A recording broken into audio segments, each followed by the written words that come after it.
Guys இவங்க எல்லாம் இந்த மீன் பிடிக்கிறான்ட்டு கூட்டு வந்துக்கிறாங்க. ஆனால் ஏன்னா ஒரு குளமா இருந்தால் பரவாயில்ல, குட்டியாக இருந்தால் பரவாயில்ல. இது வந்து ஒரு கிணறு. இதில் வந்து இவங்க எப்படி மீன் பிடிக்க போகிறாங்கன்னு தெரியல.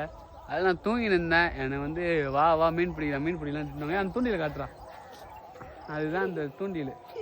பார்த்துங்க, அதுதான் அந்த தூண்டில். இவங்க பார்க்கலாம். மீன் பிடிச்சா நான் அந்த ஸ்டோரியில் அப்டேட் பண்ணுறேன். கைஸ் நான் கூட மீன் பிடிக்க மாட்டாங்கன்னு நினச்சேன். ஆனால் இவங்க வந்து பாருங்கள் எத்தனை மீன், 1 2 தான் பிடிச்சியா? இந்த தூண்டில் அந்த தூண்டில் காட்டுறா. இந்த தூண்டில் வந்து பார்த்தீங்கன்னா 2 மீன் பிடிச்சிருக்கானுங்க. பரவாயில்ல, நான் கூட எதுவும் பிடிக்க மாட்டாங்கன்னு நினச்சேன். வந்ததுக்கு 2 மீன் பிடிச்சிட்டாங்க. மீன் கூட போட்டு பார்த்து இன்னொன்று எங்க போடு அவன் செத்துட்டான்டா. ஐயோ அவன் செத்துட்டான். அது பேர் தெரியுதா? அவன் செத்துட்டான். அதுக்கு காரணம் இந்த பொண்ணும் இந்த பையனும் தான். அது முக்கியமாக இந்த பொண்ணு தான் காரணம்.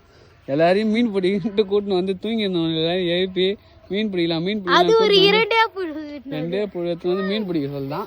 அதுக்கு 2 மீன் பிடிச்சா. பை